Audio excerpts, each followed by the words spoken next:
D.C. public schools may soon be facing a lawsuit over the plan to shut down 15 schools over the next 2 years.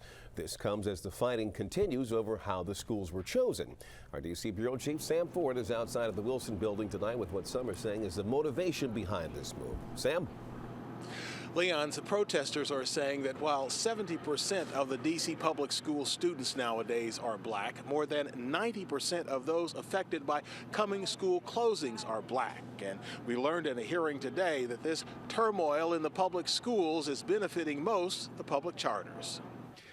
With signs like "Stop closing our schools," protesters started outside the Wilson building, promising a lawsuit over recent school closings, which they say mostly affect students in poorer, blacker neighborhoods. It's not fair to our kids or me as a parent that has to get his children back and forth to school. I don't really think it's fair. The impact is to treat the people in Anacostia different than they treat the people on Albemarle. Protesters carry their signs inside, where Chancellor Kaya Henderson testified before the council's new education committee chaired by David Catania. I believe we are within a year or two of hitting an irreversible tipping point.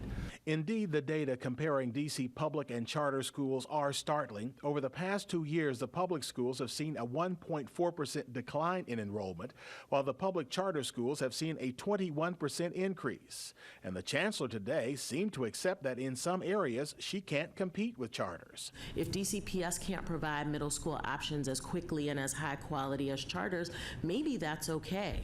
But for council members like Yvette Alexander, where 4 schools were closed in her ward, she fears it just drives students out of the public schools.